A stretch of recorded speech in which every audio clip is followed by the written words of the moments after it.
for taking these novice giggers on this trip. First thing we want to do is recognize Aaron, because he gets the first annual Yellow Sucker Award, since he's the only one that killed a fish.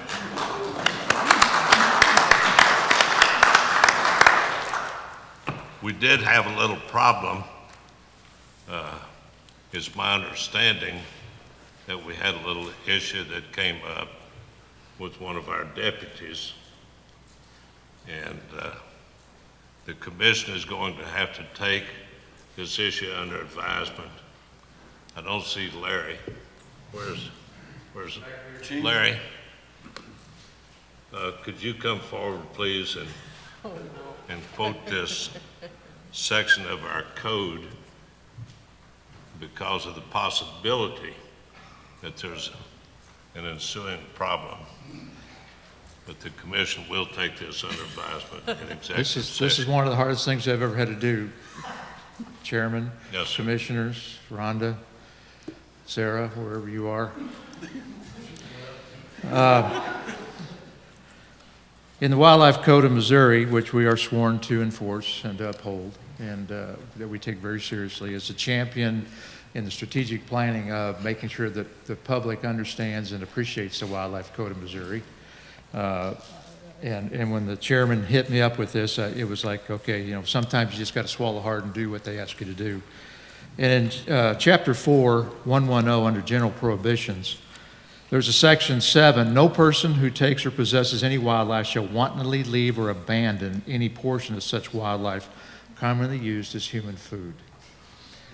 And last night we had a self-admission, and my recommendation, because we usually take these to the director's office and a recommendation from the field, and in this case, since it was self-reported, would be just either a verbal or written warning, but I'll leave that up to the commission. I think you want to deliberate on it. So, and I'm not going to name names, I'll let you do that. So, Well, Larry, we appreciate you bringing that to the attention of the commission. And Jennifer, we'll take this under advisement, and we'll see where it leads. But since it was self-reported, I'm not sure how the commission's going to feel about this, but it's up to them to decide. I got something serious to say about this. Tough rocks, Goldilocks.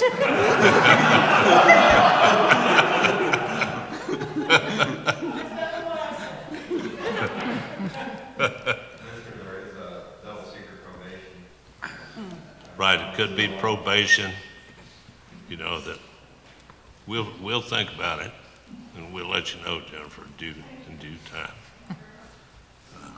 I would like to thank the staff of the landing for all the effort that they have put forth in welcoming this commission and the department, the efforts that has taken place. And thanks again for the great Yellow Sucker meeting. And with that, we'll officially call the meeting to order. Sarah, would you like to start with some comments? Certainly. Thank you, Mr. Chairman and members of the commission. What a wonderful fall day today, and it's just been wonderful to be down in this part of the world. So thank you, Mr. Chairman, for your suggestion of convening down in your beloved Van Buren area. Just a few updates for the commission. A mention of the 80th anniversary open houses. To date, we have completed 7 of the 8.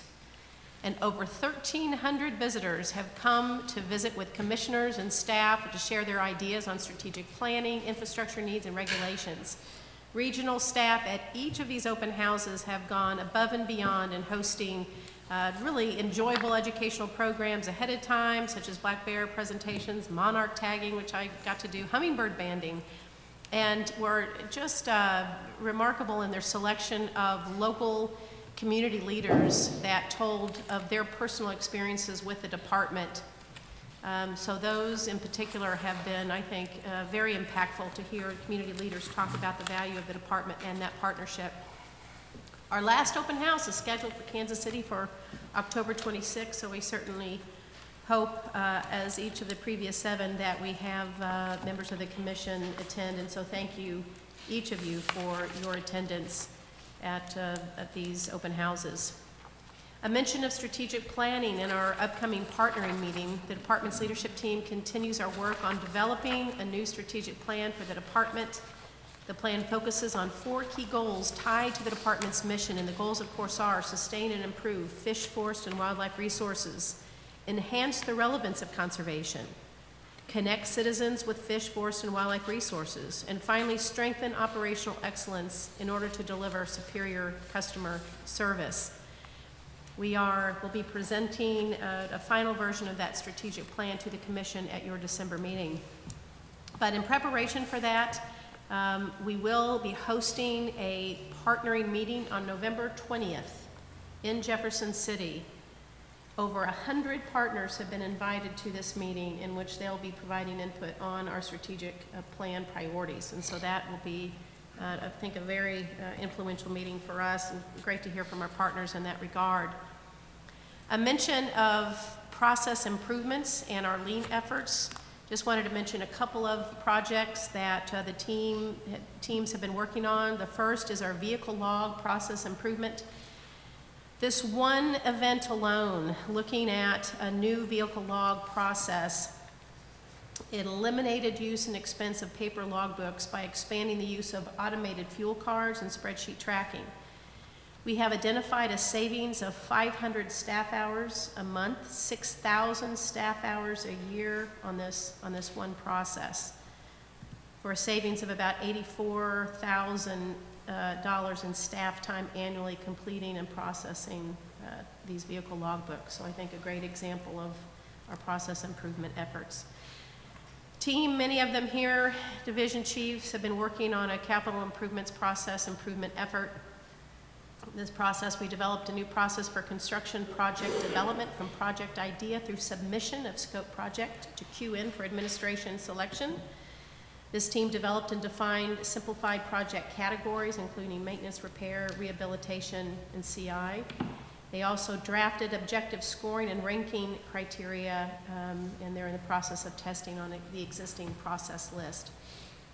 We anticipate the rollout of the new project development process with scoring criteria in the December-January timeframe. Also, another team working on the realty process improvement effort, and we'll be providing updates at future meetings. I mentioned, and 2 of our commissioners were at this, a new conservation agent class graduated on October the 4th, and we celebrated that 14 outstanding individuals who have gone through the training and now stand confirmed as conservation agents. They're already afield enforcing the wildlife code and working with citizens to advance conservation efforts. Reminder that youth firearms season is October 28th and 29th. Last year, young hunters harvested nearly 12,000 deer. Missouri's waterfowl season in the North and Middle Zone also starts on November the 4th. Then in the North and Middle Zone, the department has 14 intensively managed wetland areas that provide much-needed habitat for migrating waterfowl. Quick update on feral hogs. The department and partners continue our work to eradicate feral hogs from Missouri's landscape. Through September, we have killed 5,347 hogs this year alone. Last year, you'll remember that we moved right about 5,400 hogs for the entire year. And finally, besides a quick update, that I think the Salem auction is tomorrow. Is that correct? So as you know, we hold the Salem auction twice a year. The next one is tomorrow. But just a final announcement on the Bush Shooting Range, the grand opening. I know that commissioners are joining us and anxiously awaiting the grand opening of the new Bush Shooting Range and Education Center. We actually have a soft opening today with staff and volunteers, just to ensure everything is working right and looking good. There'll be another special tour for the media on October the 26th. And then, of course, we'll have our VIP opening on October 27th with the public grand opening on October 28th. A huge thank you to design and development staff and outreach and education staff for their tireless work on this state-of-the-art public shooting range facility. So that will be an exciting event, I know, for the commission and for the agency as well, and for the public prior to firearms deer season. So with those updates, Mr. Chair, members of the commission, I thank you for your time today, and that's all I have. Thank you, Sarah. We appreciate that. Appreciate the work on your part and certainly the staff. We do have some presentations this morning. I'd like to recognize Larry Ganis. I think you're going to make an introduction.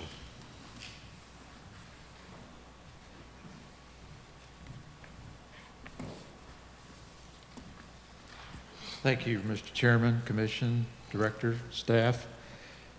During the second annual International Conservation Chiefs Academy in September of this year, National Geographic Society held an event at their Washington, D.C. World Headquarters. During this event, they, in conjunction with the Department of Interior and the State Department's International Narcotics Law Enforcement Section, presented the Missouri Department of Conservation Protection Division and the U.S. Fish and Wildlife Service the Wildlife Trafficking and Investigation Award for the work on Operation Roadhouse.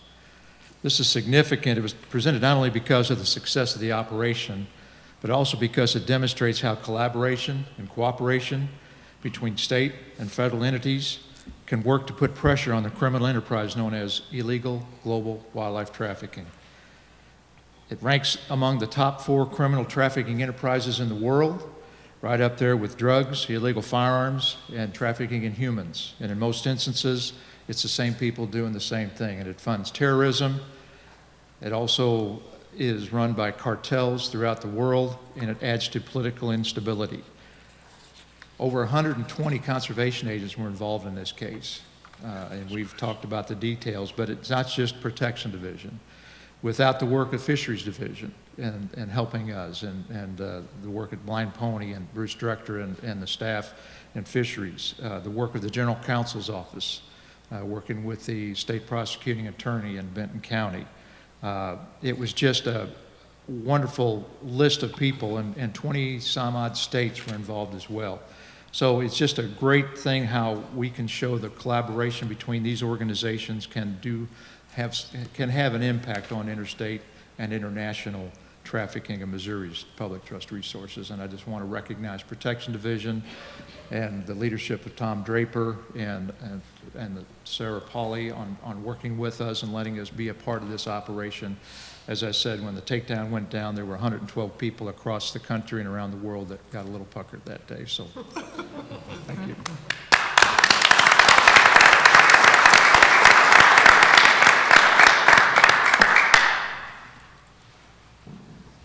It was always exciting getting the reports that you gave on how this was progressing.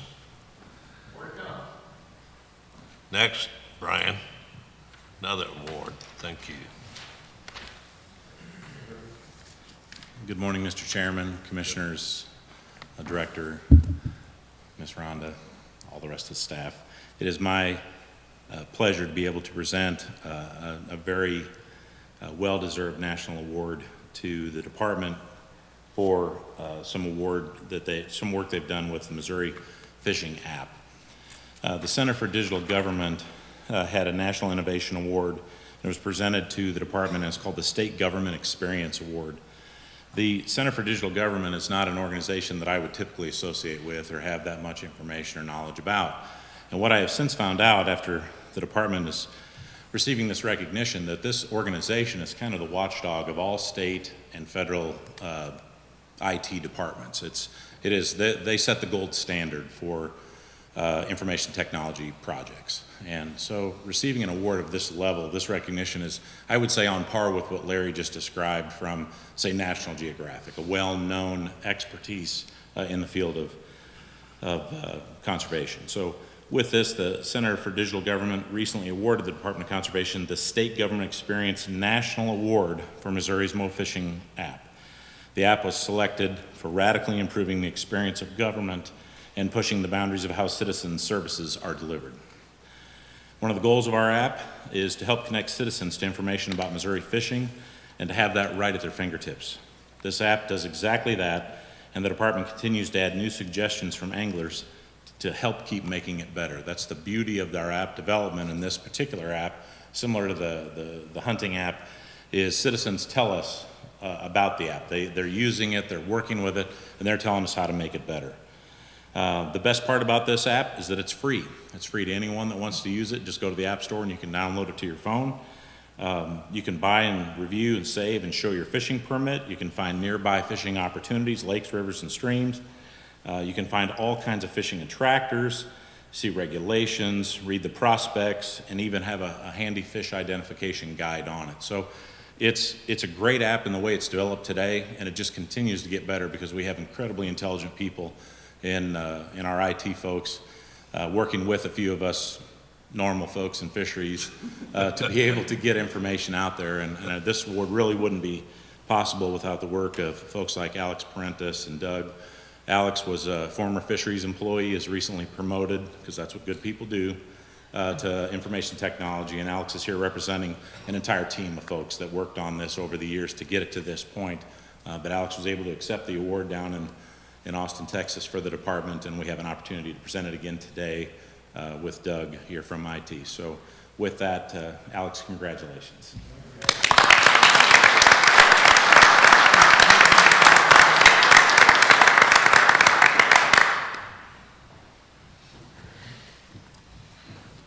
Thank you, Brian, and congratulations.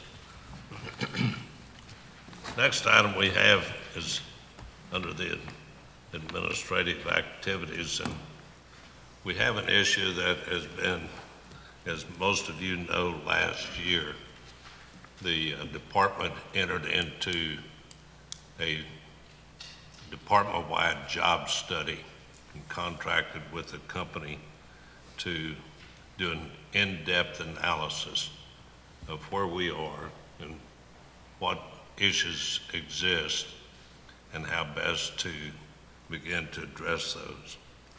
We had a meeting a couple of months ago about it, at which time we reviewed their contract to see if that contract had been fulfilled to the commission's expectation. And then we asked the department to move forward into the review of that study and to come forward to the commission with recommendations. The commission has reviewed those recommendations. We have had an extensive amount of questions to staff that have been responded to. And it was with a great deal of deliberation on the part of the commission in an effort to move the department forward that we want to take action, and we want to have the commission go on record. I would like to call on Commissioner Bradford to make a motion. And Mr. Chairman, it is my pleasure to specifically address one of our 4 department priorities: to attract and retain high-performing, talented workforce. And it would be my pleasure to make the motion to approve the department-wide job study that is based on a balanced budget with no deficit spending into our reserve fund. And it is my pleasure to be able to offer that motion. Commissioner Murphy. I'd be honored to second it, sir. Thank you. Motion has been made and seconded. All those in favor, say aye. Aye. Aye. Thank you, and thank you to the commission. A special thanks to the staff for the effort that was put forth in the analysis of this. Thank you.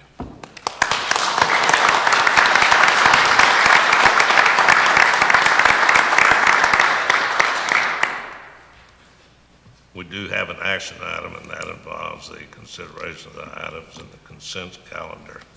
We have a motion for that. So moved. Made, motion second. Motion made and seconded. Any discussion? Hearing none. All in favor say aye. Aye. Opposed likewise. Motion carries. Next, we have a staff presentation, introduction by Mike Hubbard. Please, Mike. I know you're all looking forward to this on the elk update. Good morning, Commissioners. It's my privilege to introduce Mr. Aaron Hildreth. Aaron is a scientist with the department based out of the Science Center in Columbia. In 2016, he joined the department as one of our cervid biologists. Aaron holds a bachelor's degree in fisheries and wildlife from the University of Nebraska at Lincoln, and recently received his master's degree in forestry and natural resources from the University of Kentucky, where he conducted a comprehensive study on the effects of translocation of elk in Kentucky to Missouri and Virginia. Aaron has demonstrated his knowledge and understanding of cervid biology and management, research, stakeholder engagement, population management, and regulation development. Today, Aaron is going to provide an update on Missouri's elk population status and research. Good morning, Aaron. Good morning. So, thank you for the opportunity, Mr. Chair, Commissioners, Director Polly, Ms. Maples, and staff for me to be here this morning to talk to you on the status of the elk population in Missouri. So, that. Before I get started, I'd like to go ahead and acknowledge, this isn't just a resource science thing. This is certainly an all MDC thing. In particular, Wildlife Division has been instrumental in doing this, and as have our university research partners in the University of Missouri and the University of Montana. Also, a lot of the funding for this is through the Sport Fish and Wildlife Restoration Fund, or PR money. So, with that, just a little bit of background with the process of getting elk here. So, from 2011 to 2013, elk were trapped in Kentucky. They were basically baited into a large pen, caught that way. Once they were captured, they were moved to a lengthy quarantine and translocation period that involved extensive disease testing and just overall health checks. Part of the checks were for chronic wasting disease, brucellosis, and tuberculosis, and it's worth noting that the reason we were able to get elk from Kentucky is that they have not detected those in free-ranging populations in wildlife. So due diligence was done to make sure that we're bringing in the healthiest possible animals. Once they went through that health check in Kentucky, they were then loaded onto semi-trailers after they had all had radio collars put on, and that was also the start of our work with the universities for helping monitor.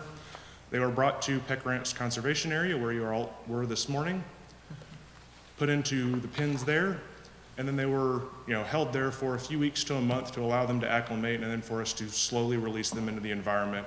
The theory behind the slow release is that the elk are more likely to stay put. So with the elk restoration zone, it's a 346 square mile area within Carter, Shannon, and Reynolds counties in the Ozarks of Missouri. Some of the things that made that a really good place to put them: low road density, low row crop agriculture, a very high percentage of public land.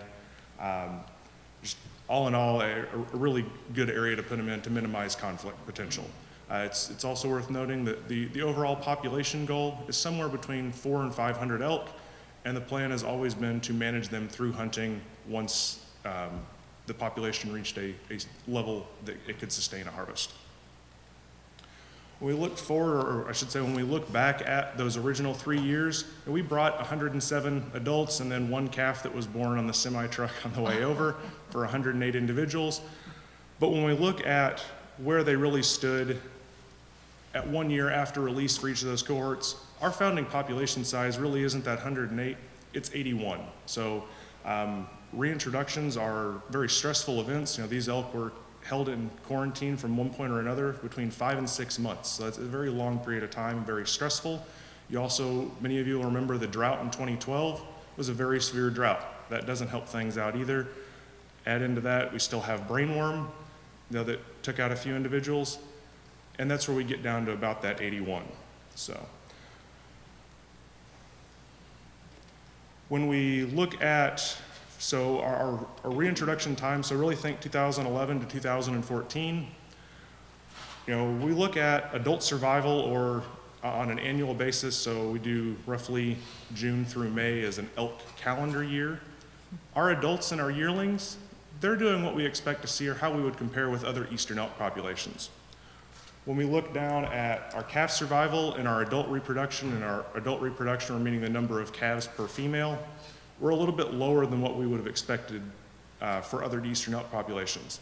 So we're really interested in this, but it's also reproduction. We had all those stressors, so we're really wanting to get much better information on this.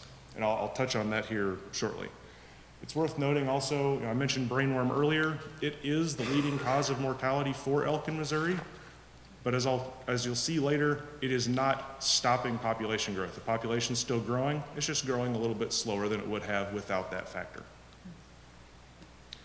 We'll look at some of the movement and habitat use. So we've collected roughly 700,000 GPS locations of elk on the landscape since we reintroduced elk. That's just a lot of points, and it's going to be a whole lot of fun to go through them.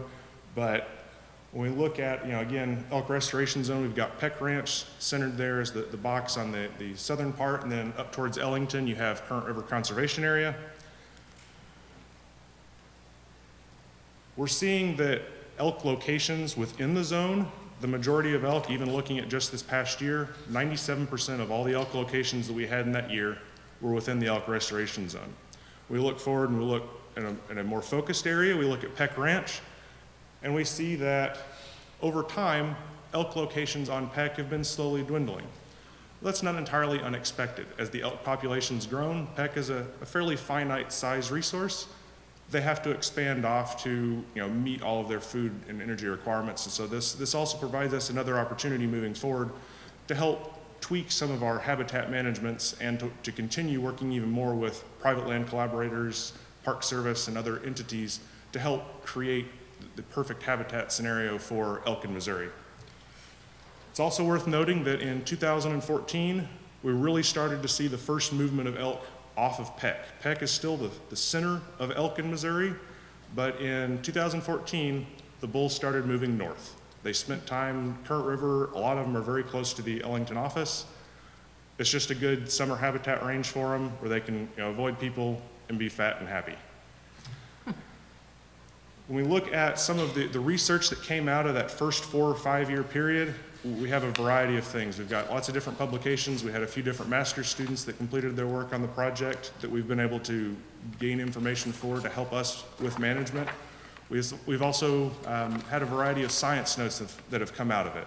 Those science notes are information that we're immediately able to apply back to managers to help us with our management of elk in the state.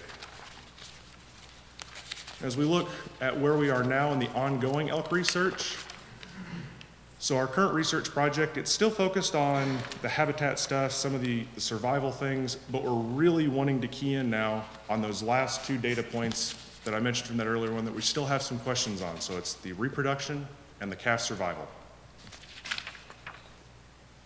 When we look at the first year of this effort, which was the winter of 2015 and 2016, we were able to capture and then collar 38 cows and 18 bulls. In that process, we were able to put in 25 VITs, or vaginal implant transmitters. Those VITs help us track calves, and I'll show you that here in a second. Also worth noting is the pregnancy rates. So for that year, we had 100% pregnancy in the 28 adults and the 6 yearling elk that we were able to check. When we look at the reproduction side and those VITs, so we use an ultrasound. The image you see there on the left has a picture of a calf skull, so we're either able to see something similar to that or some other signs that the animal is pregnant. When we see that, we then insert the VIT, which is the image in the upper right there. When the cow gives birth, it pushes or expels that VIT out, sends us a different signal, and we're able to then walk in and find the calf much more easily than just walking randomly on a landscape. So it's a really cool, simple piece of technology that allows us to be much more efficient. So it's a really fantastic tool. So from those 25 VITs that we deployed in 2015 and 2016, we were able to catch and collar 21 calves. Of those 21 calves, 13 survived, so roughly a 62% survival. I showed before it was roughly in the mid to low 40s before from the time of reintroduction, so we're seeing an increase in calf survival. We also know from counts in September and October that we had at least 40 calves that were born that year. So we're not catching all of them because we're not able to follow all of them, but we know that we have significantly more calves in the landscape. So that's a positive sign. We look at last year, we were again able to catch 38 cows, 17 bulls. We were able to deploy 33 VITs. We still saw a really high adult pregnancy rate of 91%. We saw a 75% pregnancy rate in yearlings. It's worth noting that we only caught 4 yearlings. There were far more out there, but we only caught 4 of them. But it's really worth emphasizing the yearling pregnancy rate. western states, their yearling pregnancy rate in elk is much lower. We expect to see higher rates in the east, and it's due to a variety of factors. One, usually food resources are more abundant. There's nothing chasing them around with teeth trying to get after them for the most part. And, I mean, we have no winter.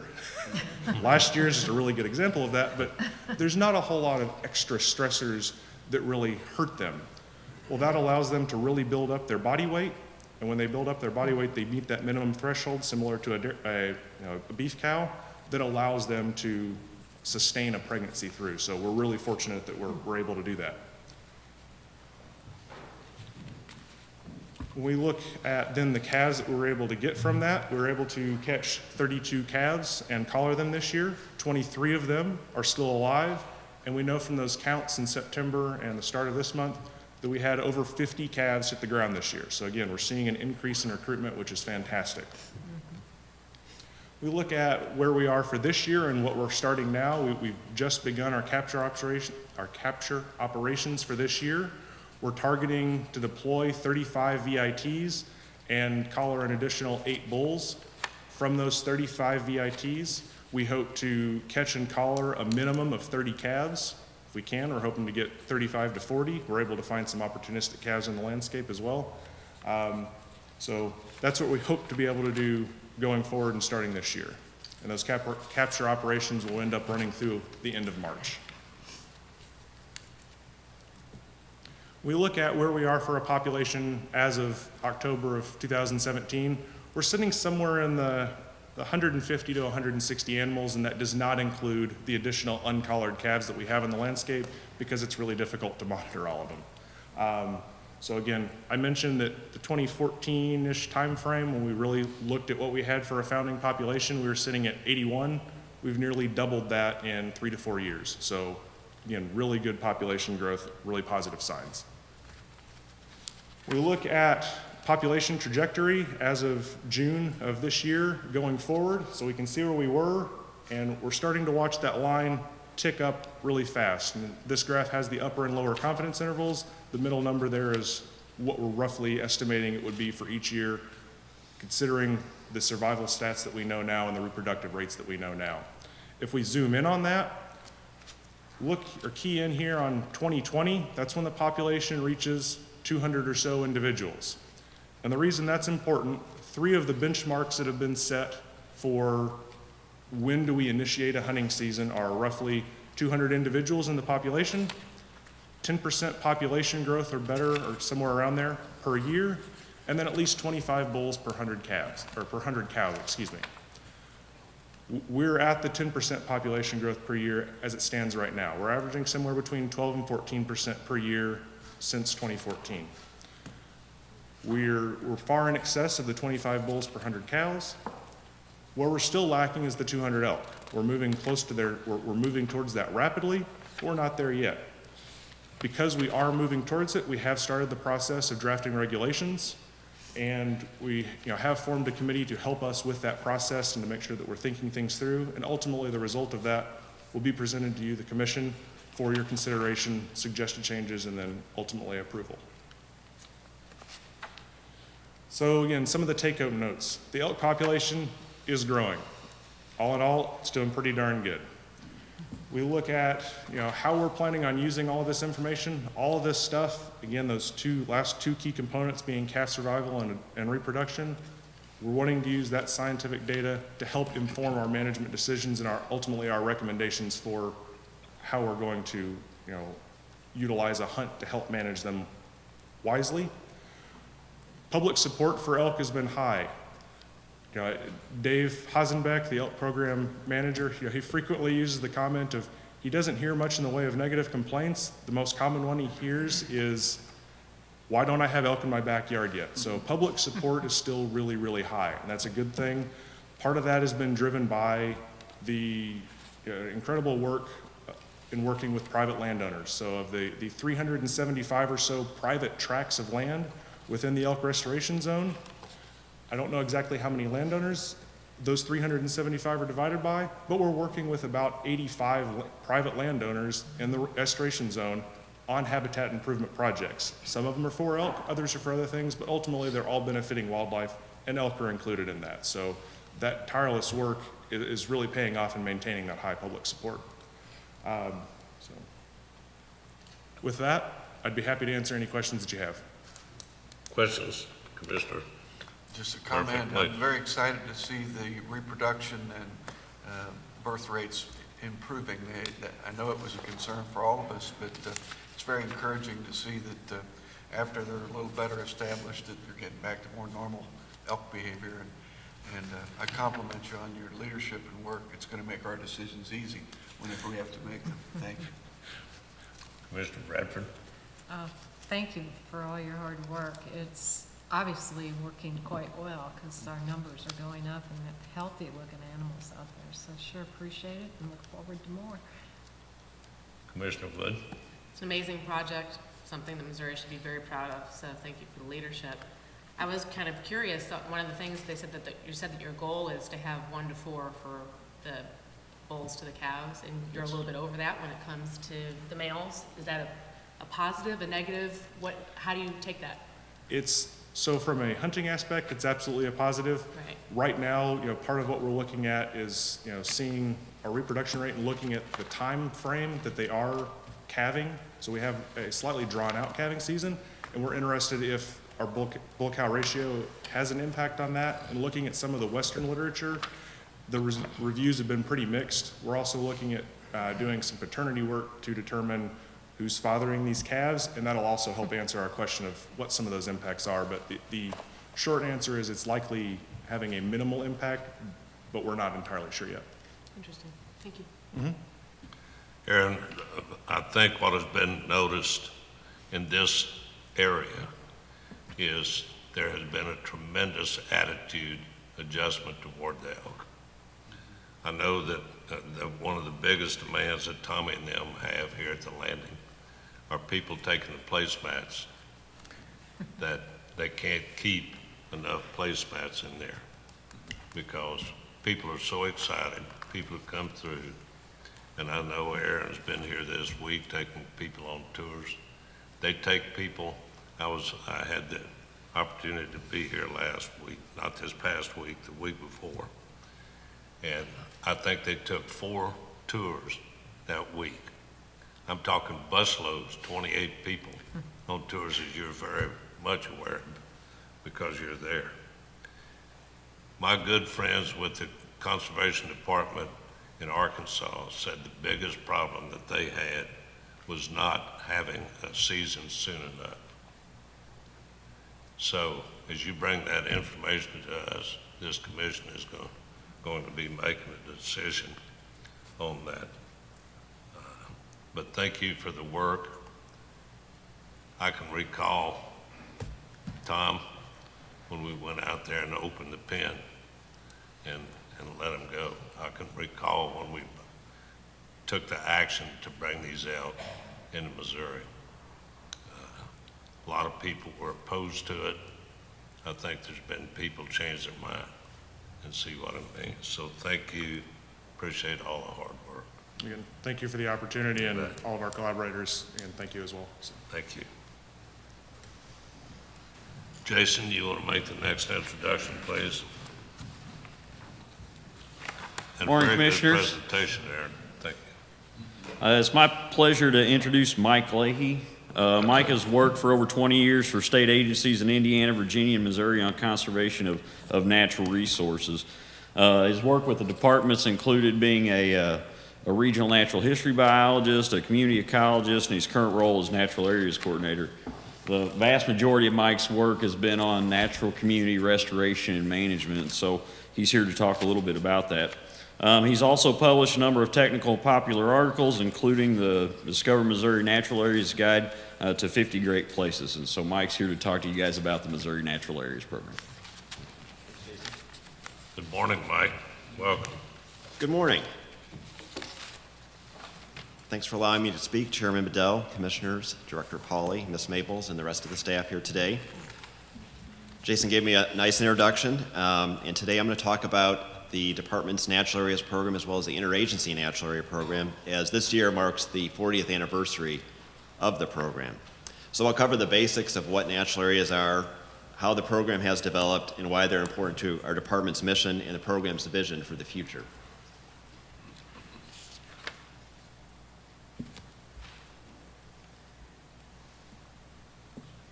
So our designated Missouri natural areas are significant natural communities and geologic features that represent the best remaining examples of our different habitats here in the state. These are original habitats with intact soils and characteristic plants and animal species that we have here in the state that have been here for generations and actually thousands of years. So this includes remnant prairies such as Diamond Grove Prairie with Henslow Sparrow and Regal Fritillary, wildlife-rich savannas such as Spring Creek Ranch at Union Ridge Conservation Area with northern bobwhite, red-headed woodpecker, and the red shiner. A place that you folks were here this morning, Steagle Mountain Natural Area at Peck Ranch Conservation Area, which supports wild turkey, summer tanager, and of course now elk populations. We have majestic forests, such as at Engelman Woods Natural Area, with spotted salamander and pileated woodpecker.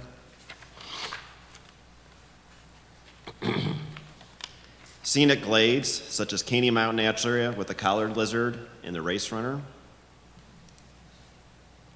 Primeval wetlands, such as Allred Lake Natural Area, with the prothonotary warbler and green tree frog. Meandering streams such as Little Niangua River Natural Area with smallmouth bass and Niangua darter. And deep caves in our state, such as Mossy Spring Cave with the eastern pipistrelle bat and the grotto salamander.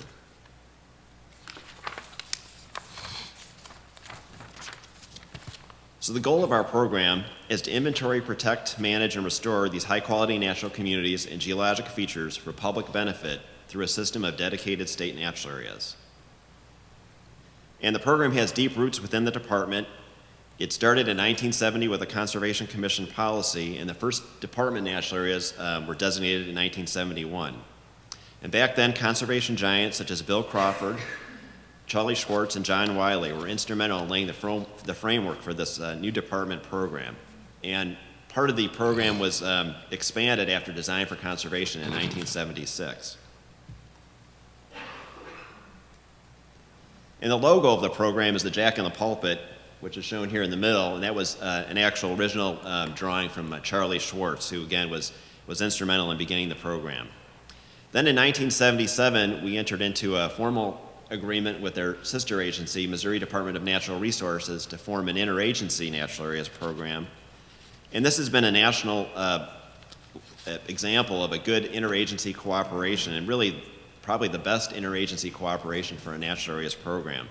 And since 1977, we've had the Mark Twain National Forest, the Ozark National Scenic Riverways here, the Nature Conservancy, and the U.S. Fish and Wildlife Service join as partners in this program. Since the early part of the program, up until today, our partners, as well as staff from NBC and other agencies, have really worked on developing the science of natural community management and restoration in Missouri. So this started with a county-wide inventory of different natural features in the state that began in 1981 and went up through the 2000s. And it ended up, we published a landmark book, the Terrestrial Natural Communities in Missouri book, which I have copies of for the commissioners, in 2005, which was republished in 2010. The department continues to have a natural areas policy to conserve our state's best natural features.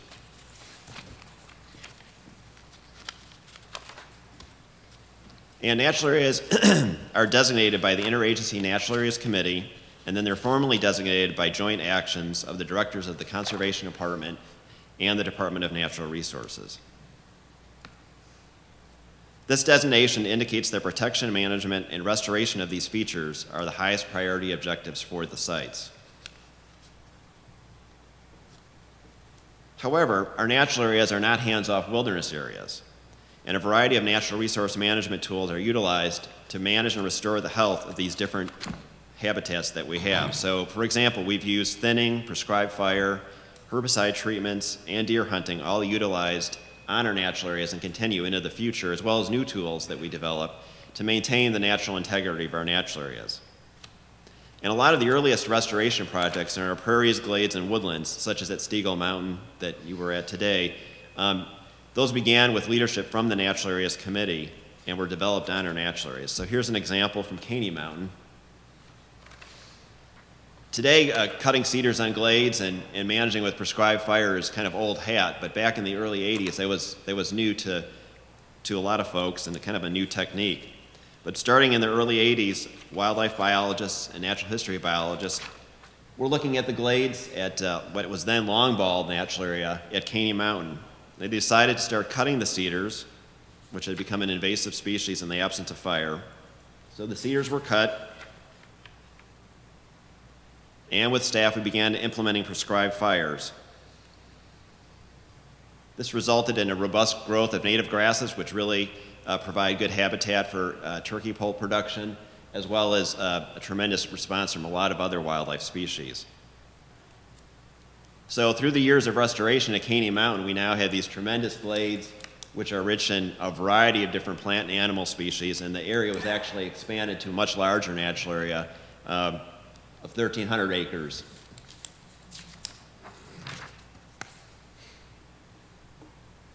Some of the other management techniques that we've used in our natural areas include plugging ditches to restore hydrology at Horton Bottoms Natural Area, which is at Four Rivers Conservation Area, as well as using seed collected from remnant prairies such as Pawnee Prairie to actually plant back into more degraded prairie remnants. Today, our natural areas are often anchor points in our 9 priority geographies. So, for example, Razor Hollow Natural Area, shown here at Daniel Boone Conservation Area, is a template for restoring lands outside of that natural area in that priority geography. So this particular spot has many different natural community types, over 200 native plant species, 17 different reptile and amphibian species, and populations of over 30 forest and woodland bird species. And we use this area as a model on both private and public lands in terms of what our targets are for restoring in this priority geography.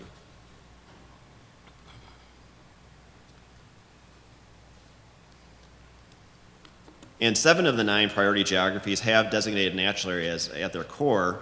And recently, we have been working on another natural area to boost that number to 8 of the 9 priority geographies having a natural area.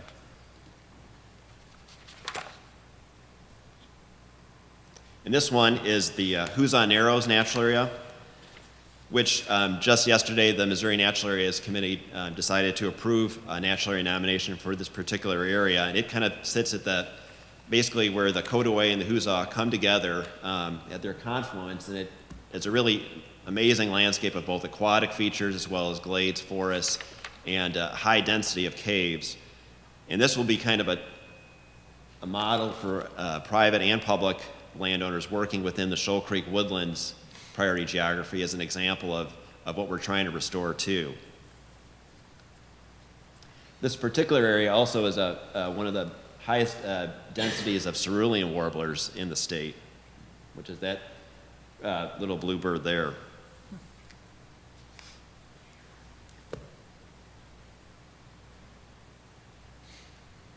And in fact, over half of the conservation opportunity areas identified in our 2015 Missouri State Wildlife Action Plan contain one or more natural areas within them, which makes sense. A lot of these areas are our highest priority landscapes, and so they have a designated natural area within them.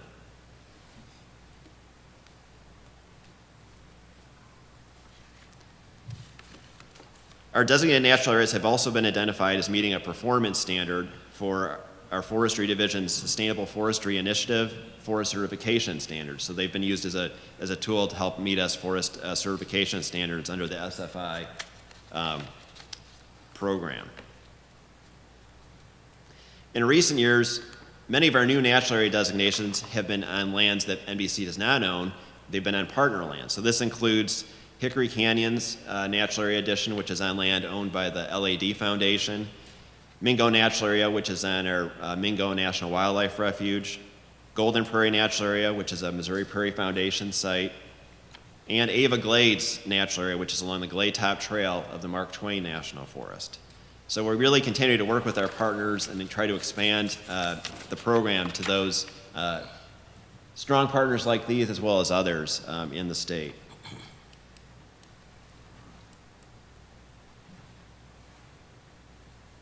Our natural areas are important repositories for many different species of conservation concern. So we have over 400 different species of conservation concern that have populations occurring on our Missouri natural areas, including 18 federally listed species and 34 state endangered species.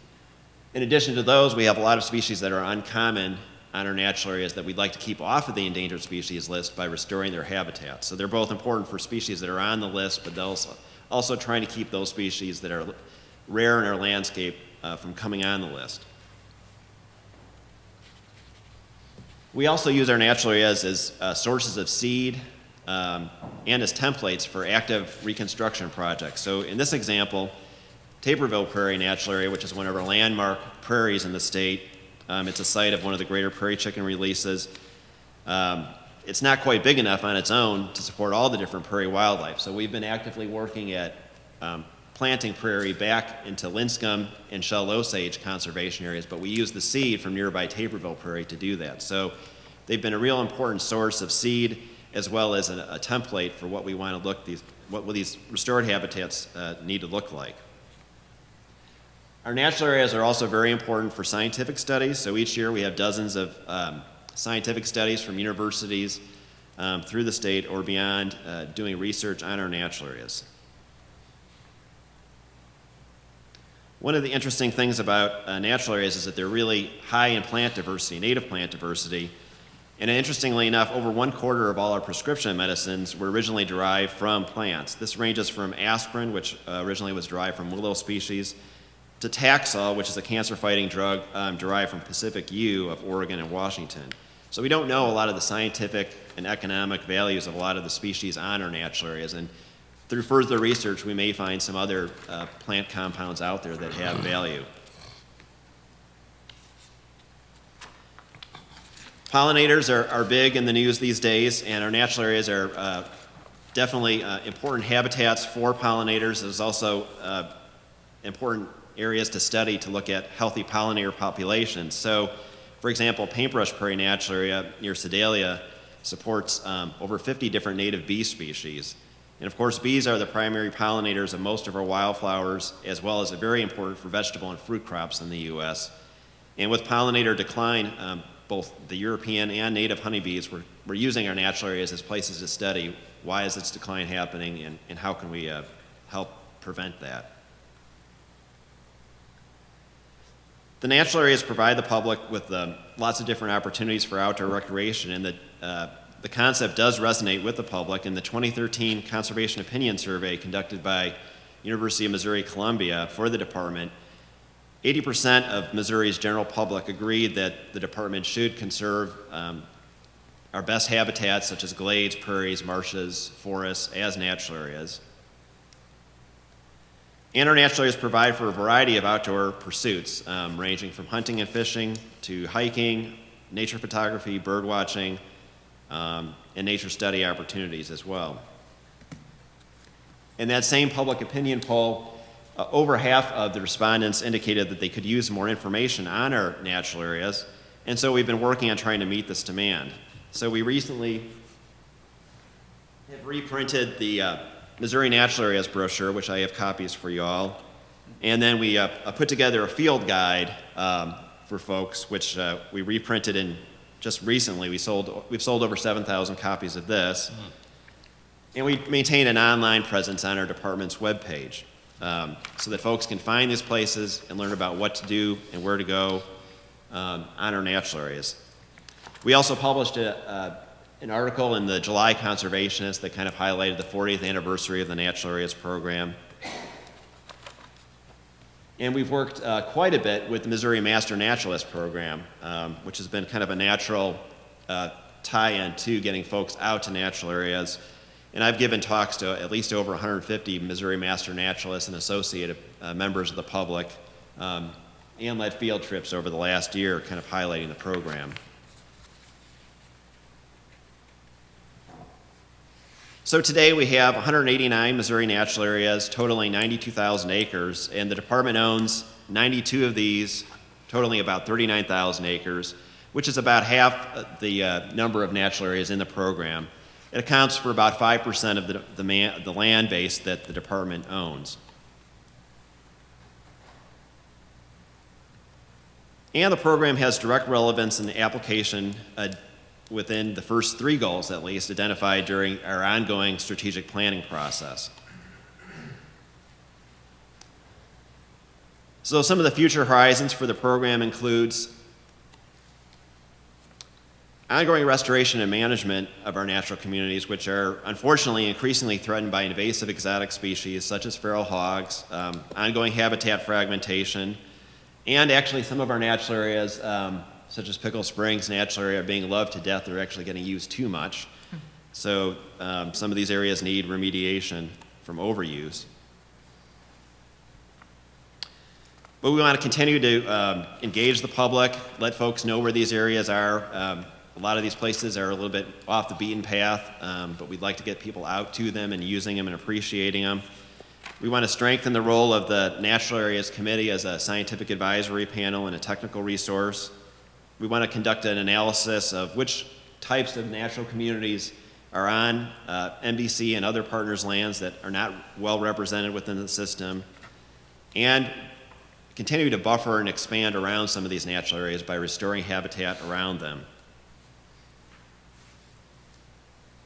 So the ultimate goal of the program is that Missouri and all its natural features that we have today will be something that we can pass on to future generations, and they're going to be able to appreciate the same types of natural communities and the plants and animals that are contained therein. Lots of good photographers out there in the department we can tie into. So with that, I'll open it to any questions. Commissioner Wood, questions? I don't have any questions. I'm just glad to learn more about the program. Thank you for sharing. Commissioner Bradford? Michael, I'm one of your purchasers of your field guide. That's an awesome guide, and have used it and really enjoy it.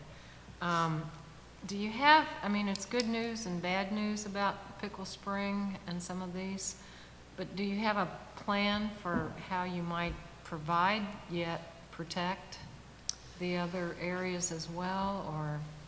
Right. Well, the idea is to get folks out to some of the areas that aren't used as much and to try to take pressure off Pickle Springs, which is, we've done too good of a job of advertising.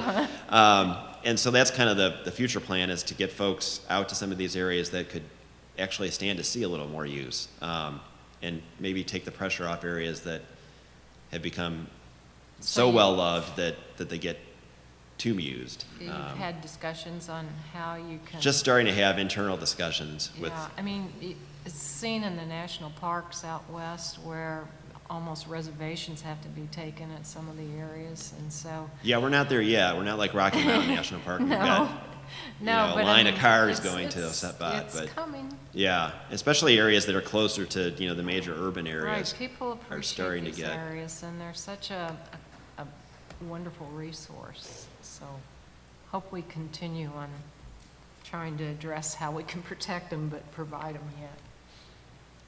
In some areas, we might have to budget and plan for, boardwalks and more improved infrastructure, unfortunately, in some places to handle that increased use. Thank you. How about you, Murphy? Man, I got a lot to say. I'm so excited about this program and what it represents, Mike, and but I'll confess to being one of those egg-headed idealists that likes the concept or notion of wilderness as well. But this is the next iteration. This is something that Leopold and people of his time couldn't imagine, that man's impact on these areas is pervasive and invasive, and how will we maintain this in a status? And the fact that these natural areas, that we make the investment to maintain them and to enhance them, is just thrilling. When I think about what they represent as a seed source, as a place to start to restore these landscapes.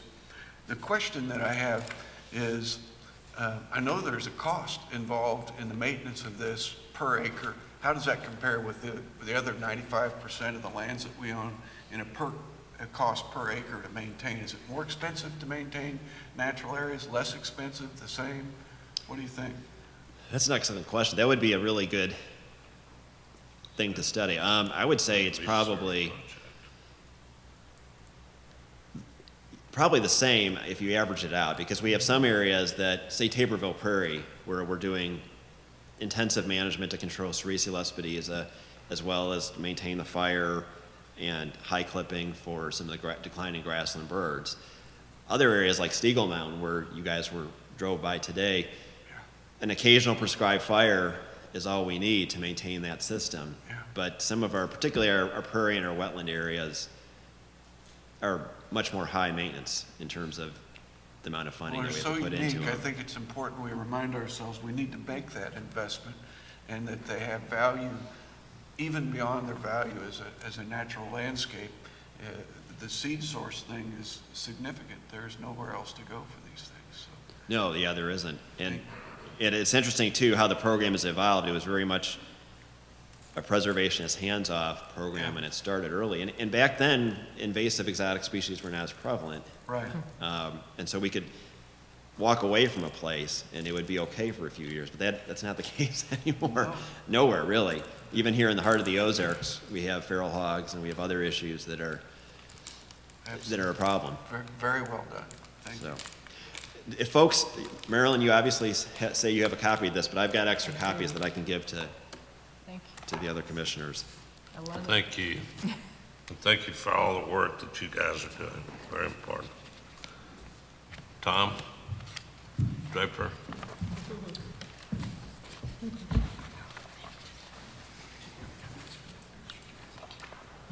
Thank you, Michael. Thanks, Mike. Good morning, Mr. Chairman, Good morning. Commissioners, Madam Director. It is indeed a beautiful day in the Ozarks, and it's really good to be back in God's country. So I'm glad we're here. But before I begin my formal comments that are very brief in regards to the Regulations Committee, I just wanted to thank publicly the Commission for their commitment to staff and their affirmation in that by approving the job study. And I can commit to you that administration, along with division chiefs, will find a way to fiscally and responsibly administer that program for not only next year, but to the future. And again, thank you for your commitment to staff. Mr. Chairman, as you know, citizen and commission, you know, citizen input is an important component of the department's regulation process. And knowing that and committing to that, the committee heard from two individuals when we last met on September 27, 2017. The first, Mr. Craig Logan of Rogersville, introduced himself as a founder of Shooting for Dreams, a nonprofit organization that works with disabled and terminally ill children and their families. He shared an overview of the program's activities, which focus on providing memorable outdoor experiences through hunting and fishing. Mr. Logan noted that many of the people that they serve have limited quality time remaining, given their prognosis, and asked the committee to consider implementing an application process to allow hunting throughout the year for these individuals. Further, he suggested that the department designate a statewide program coordinator to engage partners and facilitate participation in the program. He and his wife, who attended the meeting, had a great video showing some of the people that they serve. After the committee listened to detailed accounts of the program's impact on participants, the committee advised Mr. Logan that the department routinely receives requests from specific groups for variances to hunting and fishing regulations, and noted that there is much to consider before allowing exceptions to the code that could set a precedent. The Regulations Committee and I thank Mr. Logan for his work and dedication to ensure these individuals and their families have quality outdoor experience. Jenny Frazier and a team are putting together to figure out a more formal response that you as a commission will receive along with Mr. Logan, and work continues on that subject. Next, Mr. Stephen Haying of Columbia shared his insights regarding falconry regulations. He began by providing an overview of his experience as a falconer, and he's been a longtime falconer, and described his cooperative efforts with the Department and Protection Division. Mr. Haying indicated his belief that current interpretation of the rules regarding facility inspections are at odds with federal law, and suggested that similar regulations in other states have been successfully challenged in court.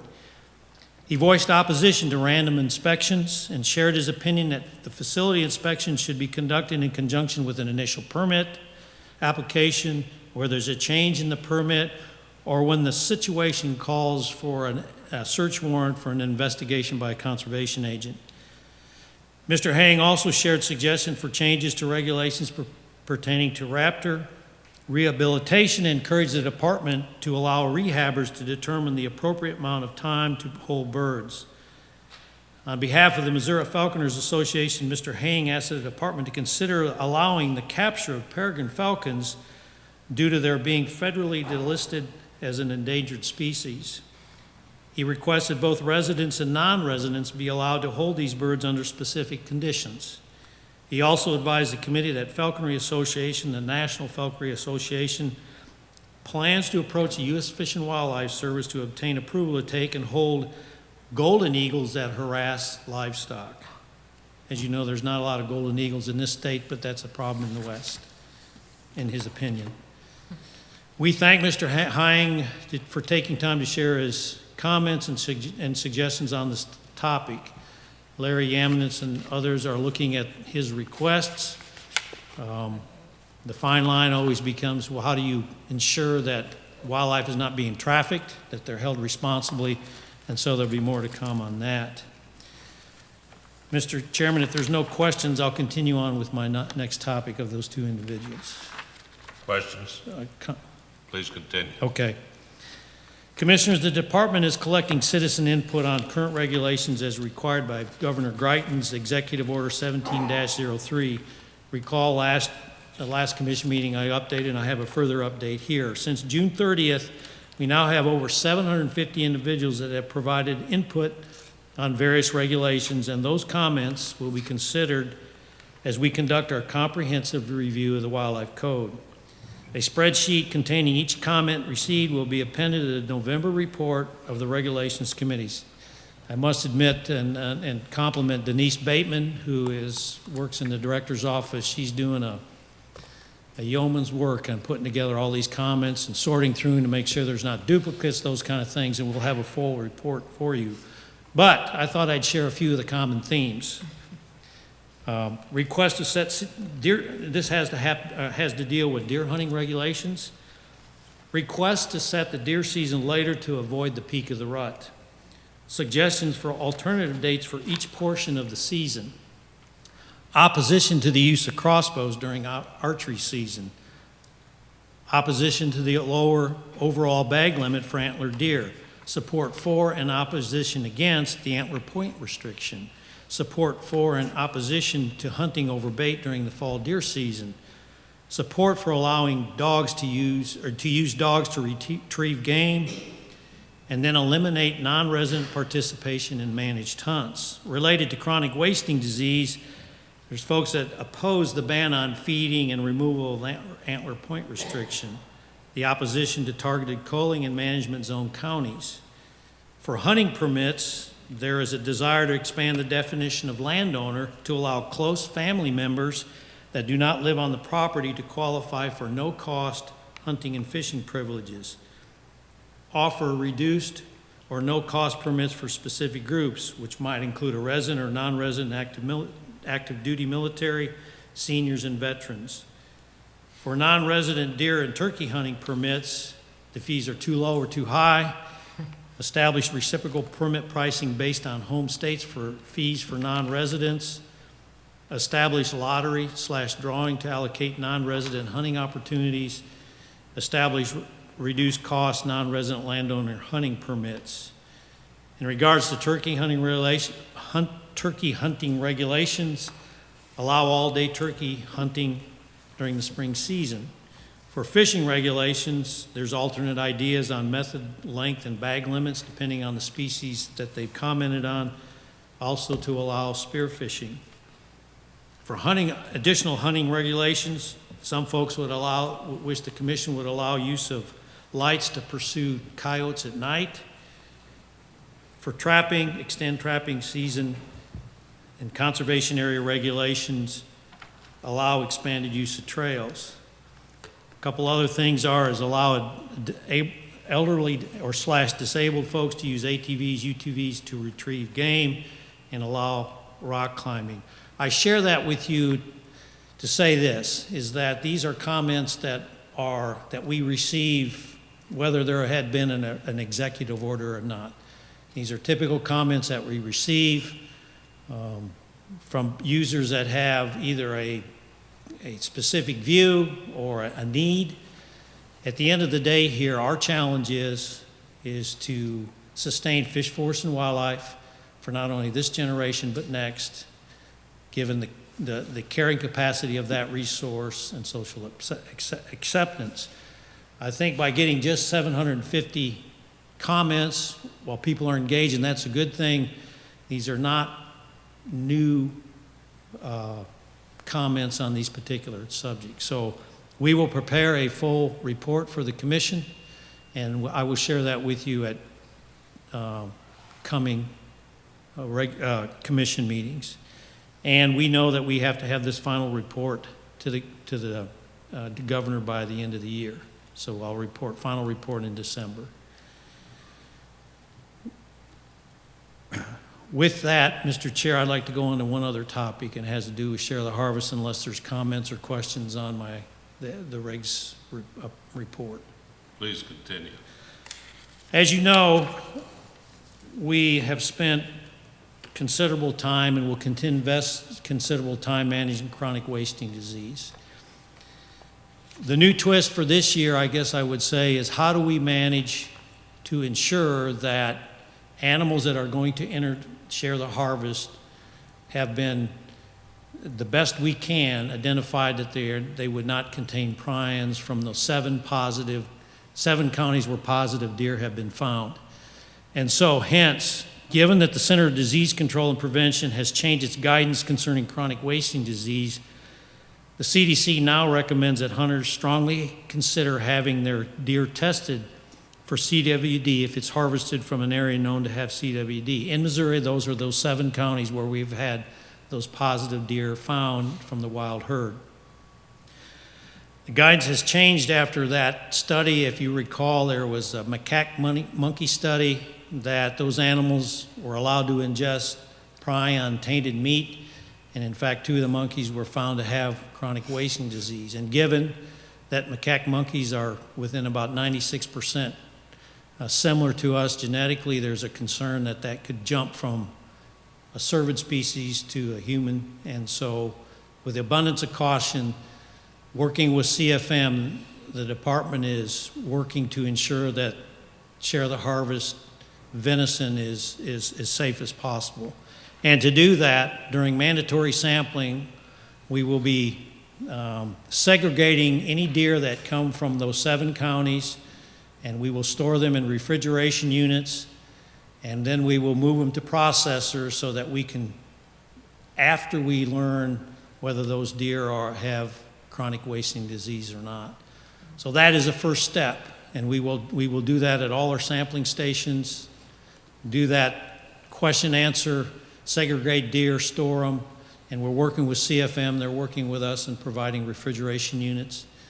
The challenge will come after deer season, and our staff, department staff, are working very closely with meat processors. Our conservation agents are leading the charge in that, and our chronic wasting disease management team, and we will continue to isolate and segregate deer carcasses that are harvested in that 7 counties throughout the remainder of deer season, and then processing will take place after test results will come back.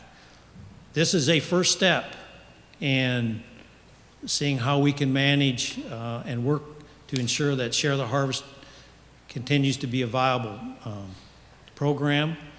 And we've already committed to working with CFM, MU, and Brian Wiegand, who is the resource that the Meat Processors Association has with the School of Agriculture and Veterinary Sciences, to ensure that we continue to work and keep our Share the Harvest venison safe. And there'll be more to come on that as we learn this operation proceeds during this fall. So with that, Mr. Chairman, that concludes my comments, and I'd entertain any questions.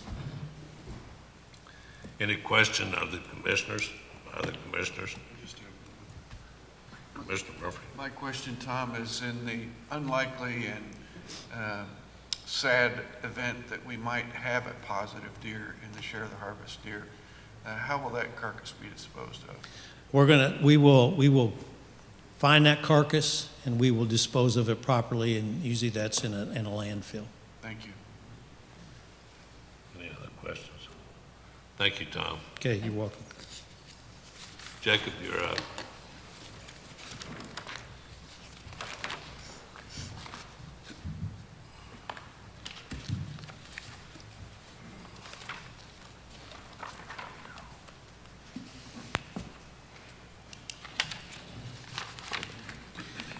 Good morning, Mr. Chairman, Commissioners, Director Pauly.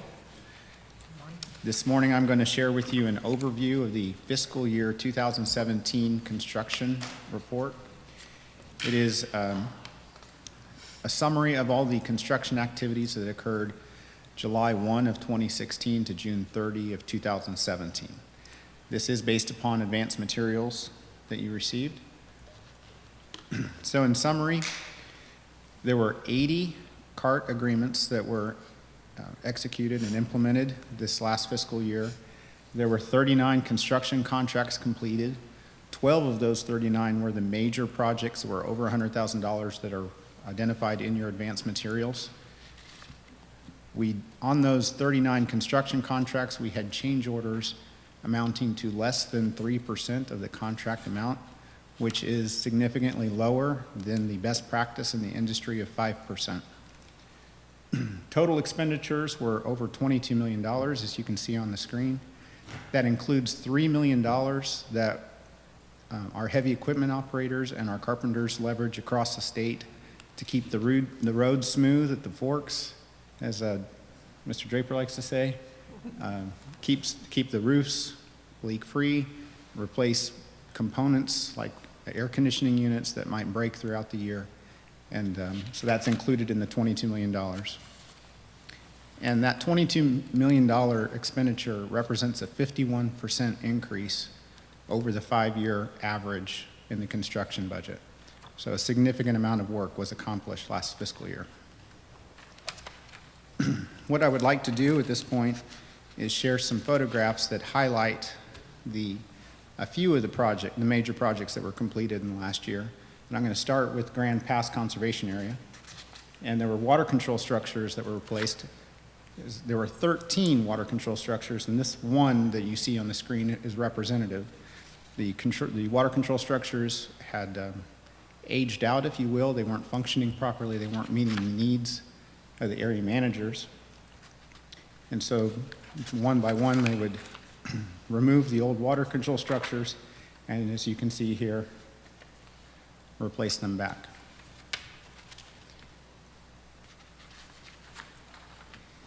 There are several radio towers across the state, and one of them that was replaced this last year was at Rockwoods in the St. Louis area. You can see here in the photograph the contractor dismantling the old tower that was over 40 years old. And this is the foundation that will support the new tower. There's a lot of rebar in there. And just for perspective, those bars are about 1 inch in diameter. So that's a lot of steel. You can see him pouring the concrete for the foundation. And then if you were to walk up to it today, that's all you would see. So there's a lot going on underneath the ground to support that tower. The new tower comes in pieces on a truck, like you see here. They start to assemble it, and it really is like a big erector set. As you see here, they have to lay out each piece, make sure it's all in the correct order, bolted together, and then they use a crane to start lifting the pieces in sections. There are 3 workers on that tower, as you can see. Not work that I would be cut out for. You can see them bolting the sections together. The tower goes up section by section, and then eventually you're almost 200 feet in the air to top it out. Also at Rockwoods Reservation, there was a bridge replacement project. Here you see the previous bridge. We believe it was the second bridge that was on the original abutments, as you can see here. You can see the icicles that are hanging from the slab on the right-hand side of the screen. So de-icing materials had eventually eroded through the bridge slab and compromised it structurally, and the abutment wasn't meeting current standards. So the first step is to demolish the bridge, as you see here. Then they have to drive piles to support the new foundation, as you see in this picture. You can see the piles have been cut off at ground level, and you can see them starting to, again, tie the rebar. This is the new abutment before the concrete is poured. After the abutments are poured, they fly in the new bridge girders in sections, and then they post-tension them together laterally so that it forms one slab. Then they have to pour the end cap, and you can see we got photobombed on that one.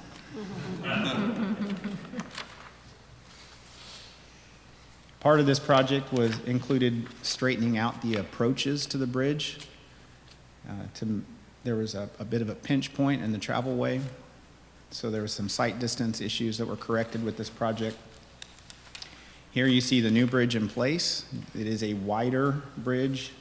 It's not a hydraulic pinch point in the stream system anymore, where it's not as much as it was before. And then here you see a comparison of the old bridge to the new bridge, and you see a frame of reference in the upper right-hand corner of each photograph, the same parking lot, just to give you an idea of before and after. Commission headquarters, we had a very large project, and it was the replacement of the corridors. Here you see the corridors before the construction started. This section of the corridors are original to the building. We're over 50 years old at this point.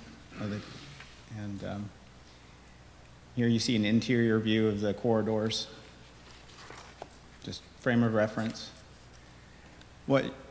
Oftentimes folks didn't see what was happening beneath the surface, and that was a lot of years of water penetration had started to degrade the structure. Here you see a lot of rot on the beams supporting the corridors. So the first step was to dismantle the corridors in sections. As you can see here, there were actually two roofs on those corridors. There was the original roof from the 1950s, and then there was a second roof you see added there that had some pitch to it to help with water drainage.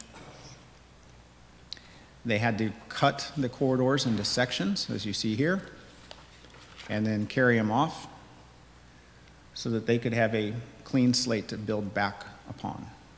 And we used the existing foundations to help expedite the work. New steel beams were used instead of wood beams to support the structure, but they were in an orientation that mimicked the original construction. And you see in the center of the picture, there's what's called a spider crane. This is a very unique piece of equipment. The site was very constrained, and so the contractor brought in a piece of equipment from the East Coast. It is a tracked mini crane with articulating outriggers. So that piece of equipment can fit in very unusual places. The outriggers collapse, and it can actually, the outriggers can actually walk the machine into position that they need it to be. It sounds like something that I could use to put up deer stands with. It would be very handy. It may not be very cost effective, but it would be very handy. So you can see here how they're using structural insulated panels to build the corridors back in place, more energy efficient and a lot faster to do the construction. Here they're placing the roof panels in place. almost finished. And here it is what it looks like today. And you can see that the courtyard landscaping has been completed. And just for comparison, if I can get that's what the corridor looks like again today. Some of the commissioners may be familiar with that approach to the director's office. Grand Pass Conservation Area, there was also a project that we completed that replaced gates inside the pump station, and the river intake had some damage to it. So this is the pump station at Grand Pass. You can see that on the platform there, several feet in the air, those are the control equipment for the pumps. And where the engineers are standing beneath them, 30 feet below ground, are the actual intakes for the pump station and where the pumps sit. So this photograph is from 20 years ago when we made some improvements to that pump station, and you can see the gate being installed over the intake pipe. And what was happening is the pumps were getting jammed up, and in the red arrows on the screen indicate that there is woody debris that has been sucked into those pumps. Not good. So what we discovered is those screens on the intakes had been compromised, and so it was time to replace them. And so we did a hybrid project delivery where we contracted out a cofferdam and dewatering service, and then we contracted out for some material supplies, and then we used MDC staff to actually install those materials. So you can see here the contractor installing the sheet piling for the cofferdam. They are out in the river. It's some pretty hazardous work. You can see the pumps that are installed now. They're getting ready to dewater the site. You can see already in this photograph how much they've lowered the water level in the cofferdam. And then there you see MDC staff actually standing on the bottom of the Missouri River doing work. And you can see in the left-hand side of the photograph the new grate over the intakes. The contract for dewatering was for 30 days, so our staff had to mobilize very quickly. The materials had to be on site already, and they had a very small window of time to do this work. And it was late winter, so it was not the best weather. So the second phase of the project was replacing the gates inside the pump station. So this photograph is looking down 3 stories below ground, where they're starting to drill the holes into the concrete so they can mount the new gates. You can see MDC staff there trying to get some bolts to align with the holes that were drilled in the concrete. And there's the finished product. And it's all working great now. That concludes the highlights of the projects I wanted to share with you. I'd be happy to answer any question on the end of year report or the monthly status report for this year that's in your advanced materials. Any questions, comments? Thank you. Thank you. Thank you, Jacob. Tremendous amount of work in a short period of time. Thank you. We're going to take a 10-minute break. You'll be up next.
I could see the thing was collapsing.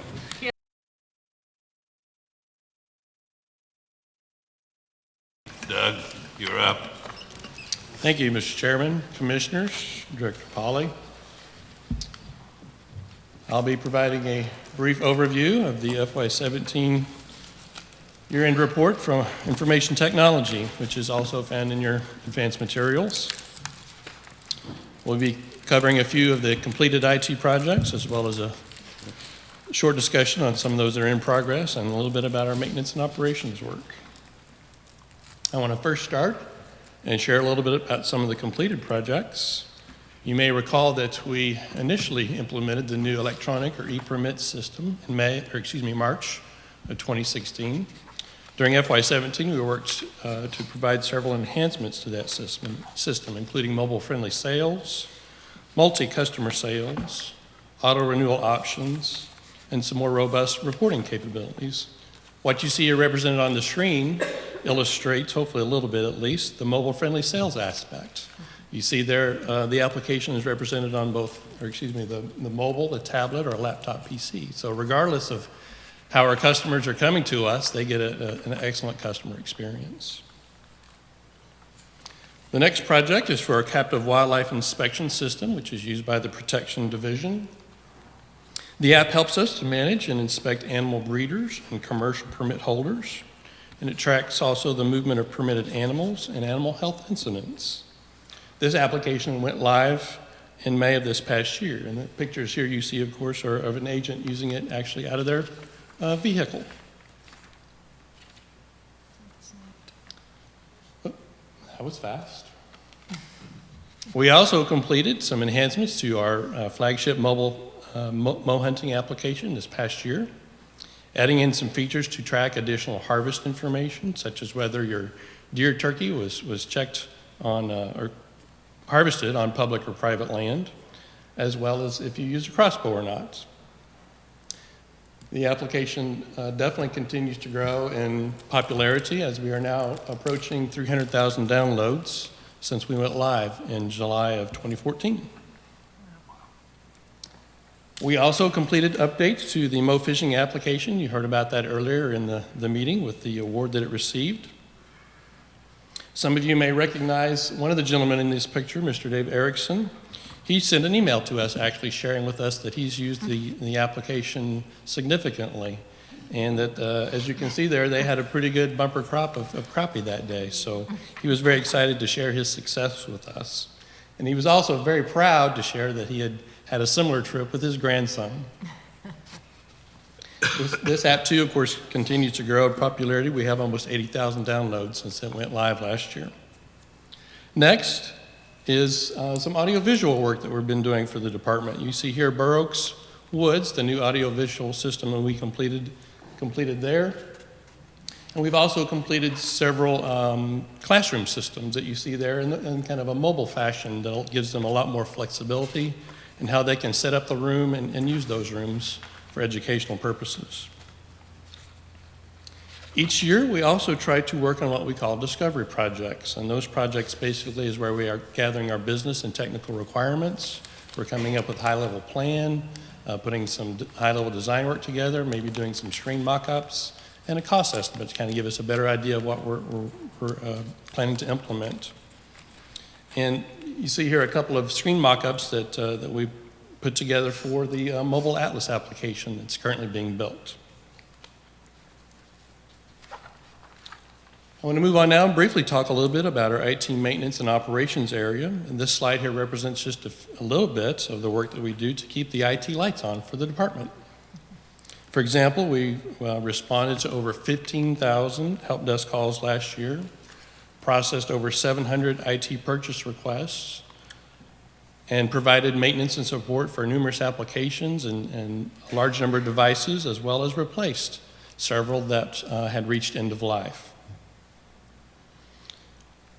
I want to briefly highlight a couple of awards that we also received this past year. The first one being represented in that picture there, showing the new waterfowl draw check-in system up at Ted Shanks. We received an innovation award from basically from our sister game and fish organizations from other states, the Organization of Fish and Wildlife Information Management. And the second one was from the world's software leader in GIS software for our work on our enterprise GIS system for the departments. And I think at this point in time, I would be remiss if I didn't somehow say a big thank you to staff for the tremendous amount of work that they've done over this past year, not only in all the project work, but just keeping those lights on. And another shout out, if you will, to our partners within the department. Without all those subject matter experts and testers and folks throughout the divisions helping us, we would definitely not be nearly as successful as we are. So a big thank you to all of those and the division chiefs and unit chiefs that support us in those fashions. And last, I'd like to just very briefly mention a few projects that were underway in FY17 that we now are also, of course, working on in FY18. Some of these are represented in the October report that you have for IT status.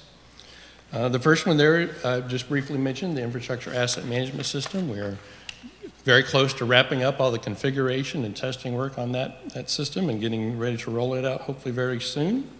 The land system, actually, we had testing for our users last week, so it's scheduled to roll out this next month. The Atlas internal application is in very similar state. We're doing our final testing on that. It should also roll out next month. Atlas Mobile is definitely on progress for a next late spring or early summer release next year. And the last thing I'd like to share is about our shooting range check-in system, which you see there in the picture. That's what's actually deployed right now at the Andy Dalton Shooting Range down near Springfield. That same system is in progress of having its final testing at the Bush Shooting Range, which we hope to go live with next weekend. So we're very excited about that.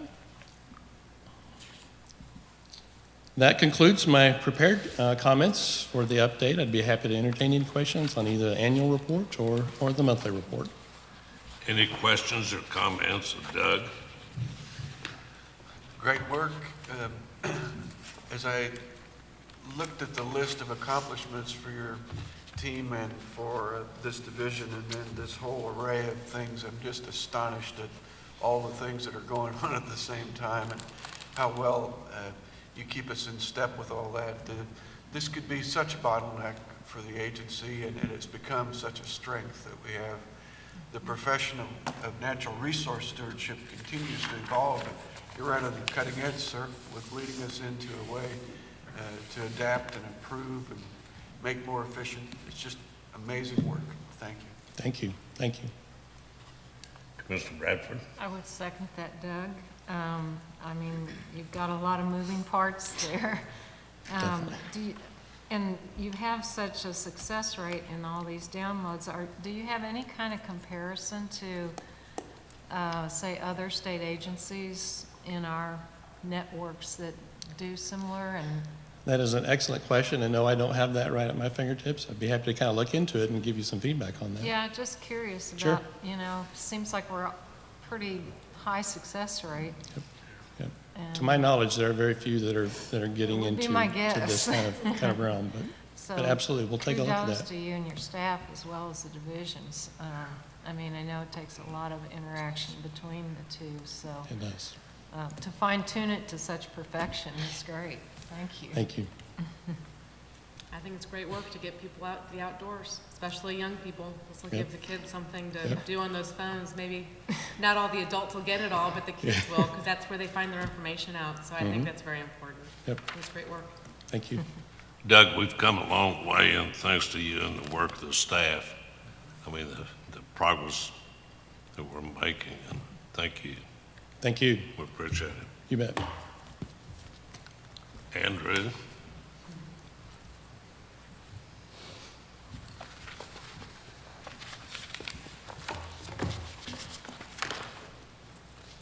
Thank you, Mr. Chair, members of the commission, Director Pauly, Ms. Maples. Unfortunately, don't have lots of pictures to show you today, but I'll do my best. Just keep it green. Pardon? Just keep it show us the money. green. Oh, there you go. It's my pleasure to present the financial summary report for the first quarter of fiscal year 2018. And this report has been supplied in your advanced materials. I'd like to draw your attention before I get into the real report to page 3 of the report. And if you'll note that I've given you 2 budget items at the bottom of the page. One is the original budget that the commission passed for FY18, and then what I've deemed as an adjusted budget based on the appropriation authority issue that we have with the non-passage of House Bill 19. So I've attempted to give you both what you've passed and what we can accomplish in 19. So when you do a comparison, you'll have a better comparison of what we can get done throughout the year and what our problems are with getting the budget you've approved for fiscal year 18. Please also note that as I deliver the financial summaries, this is the first quarter, and so there are some variances to the previous years that are due to timing differences and not necessarily a reflection of a revenue or expenditure behavior issue. So with that, I'll go to page 4 of your report. Total receipts through September of 2017 were 2.6% lower than this time last year and 1.9% below expectations. The conservation sales tax receipts were 2.6% higher compared to the first quarter of FY16 and 1.3% below expectations for September of 2017. Some of the issue with the sales tax is due to a upgrade of the financial system that the Department of Revenue is using. So when they are collecting all the sales tax, but the dissemination of that sales tax requires this advanced system that then doles out or releases the funds to the different agencies based on the amounts that they should get. That system went into, or that upgrade went into effect in September, and if you track the general revenue, the sales tax revenue since September, you'll notice there's a dramatic drop over that time. I've been in contact with the Department of Revenue, and they've assured me that those problems will be fixed, and they hope for a resolution by the next few weeks. So staff and I will continue to monitor that issue and be in contact with the Department of Revenue. Permit receipts were 5.6% higher than this point last year and 7.3% above expectations. Federal reimbursements are 23.5% lower than this time last year and 16% below the level we expected at this point. Major reason for the federal reimbursements is really a timing issue. At this point last year, we had most of the claims for the FY17, or then FY16, claims to the federal government already would have come into revenues, but we were delayed due to some financial reporting. So the money will still come in, it's just being delayed slightly. Sales and rentals were 32.5% higher than this point last year and 28.9% higher than anticipated at this point. Other revenues line is 37% lower than last year and 28.0% higher than expected. The main reason for the amount lower than last year was due to a large donation received in FY17. With that, I'll turn our attention to the expenditure trends on page 5, or starting on page 5. Disbursements are generally categorized into 4 areas: personal service, expense, equipment, and capitals. Total personal services disbursements were 0.7% below the previous year and 2.3% lower than expected through September of 2017. Expenses for the first quarter were 19.4% higher than this point last year and 16% higher than anticipated at this point in the fiscal year. The higher level is really due to, or mainly due to, the partnership we have with the USDA to combat feral hogs and the increased disaster relief expenditures. Equipment disbursements were 281% higher than the first quarter of FY17 and 96.5% higher than originally budgeted so far this fiscal year. Over the course of the last year or so, I think the department has become much better at distributing the equipment purchases over the fiscal year. So a comparison to the previous year probably is not as comparable as it has been in the past. So we've been making a lot more equipment purchases in the first part of, or the first quarter of the fiscal year than we have in the past. Total operating expenditures were 8.6% higher than this point in the previous fiscal year and 5.4% above expectations. Total capital disbursements were at the same level as the previous year and 10.1% higher than originally budgeted at this time.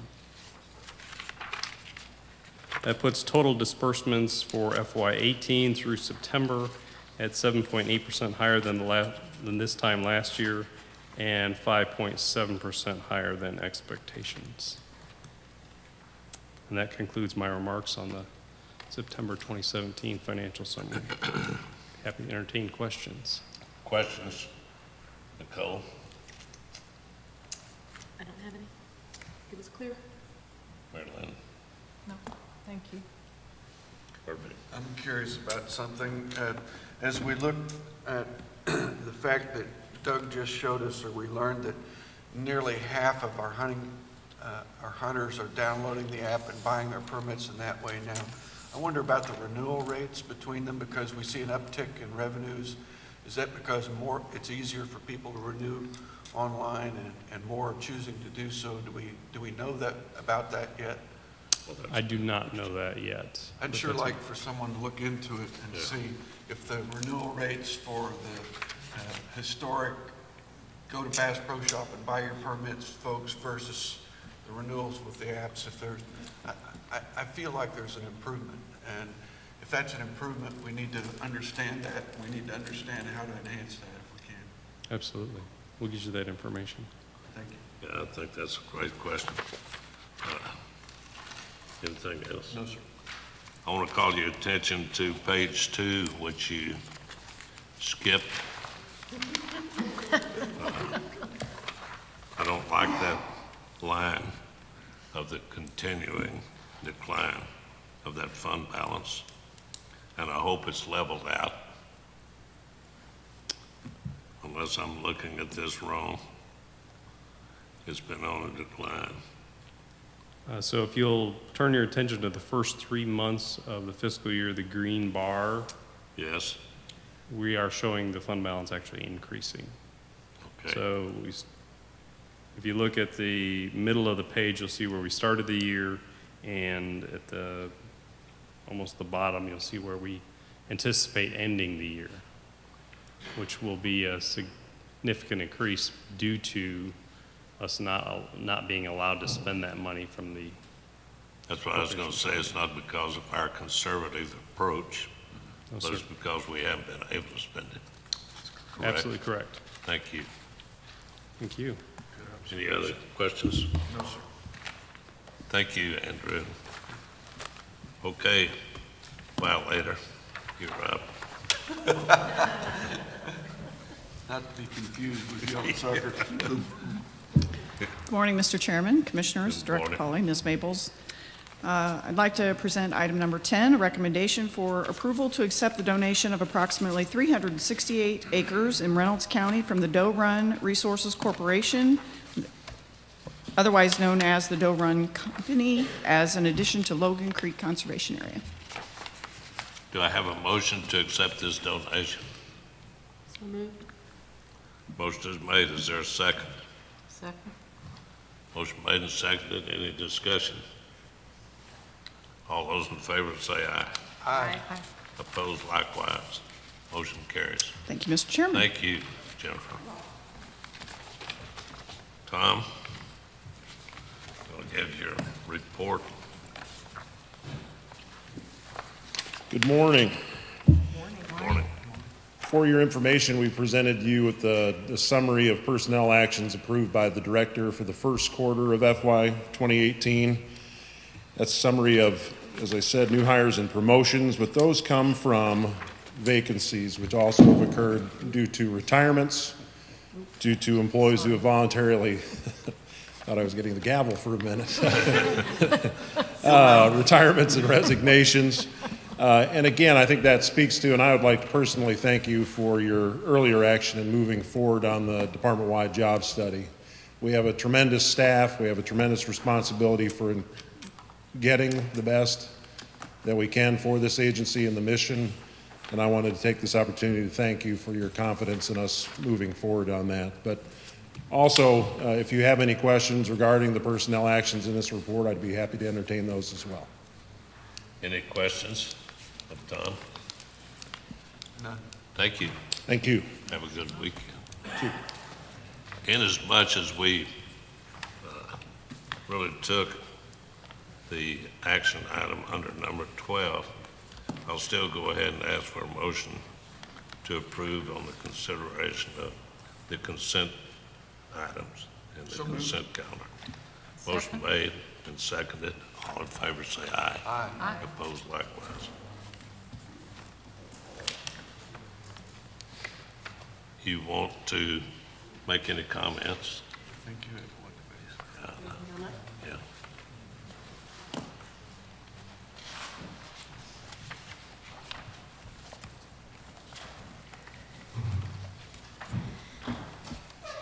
Mr. Chairman and members of the commission, it seems very fitting that we end this, I'm going to call it a historic meeting, with a bit of a recognition of staff. And as you've heard several others say, your earlier vote to approve not only the job study, but your approval of administration's recommendation to move forward with a comprehensive compensation plan for the agency is indeed historic.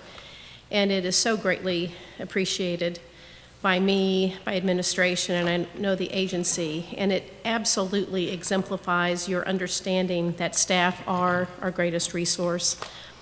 We cannot implement our constitutional mission without them, so thank you. And with that, it is very fitting that we recognize one particular staff member in particular. Would Mr. Gary Cravens please come forward? I guess I can no longer tell you what to do, but I would ask you to do it anyway. Would you bring along your beautiful and lovely wife, Sandy, too? It's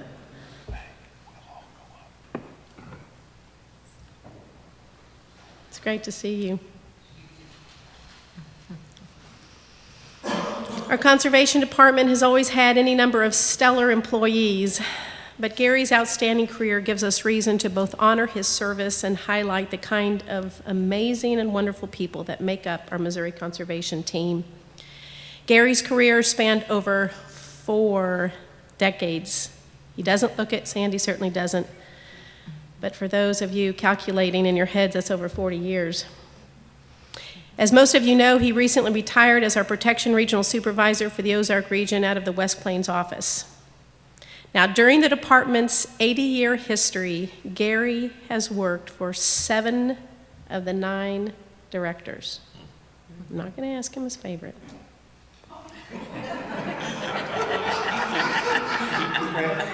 He said, yeah, okay, I'll do it.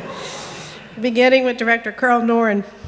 He began his career with the department in the Forestry Division, but graduated from the Conservation Agent Training Academy in 1978.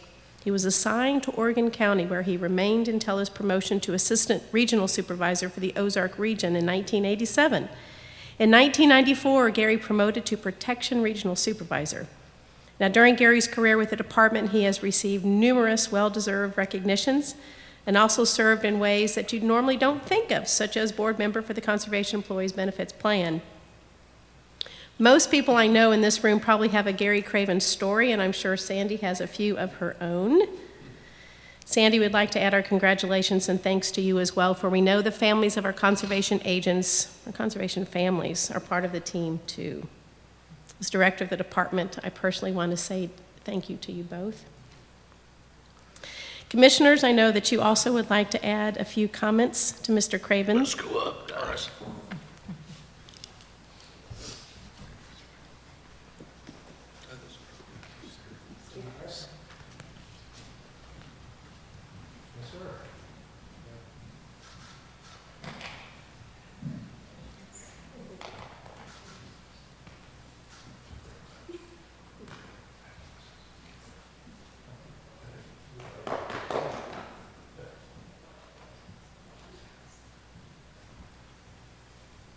Gary, on behalf of the commission, we want to present you with this award and thank you for your decades of service to the department.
I can think of no better way to end a wonderful 2 days.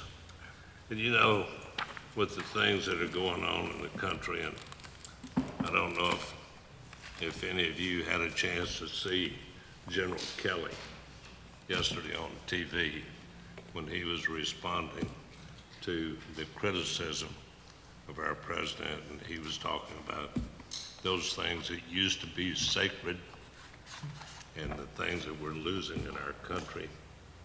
And what a remarkable individual, and what great comments. I want to thank all of the staff, certainly to thank the commissioners for the efforts that have taken place, and thank all of you. Have a good, safe trip back. God bless you. Any comments? Meeting adjourned. Well done. Meeting adjourned.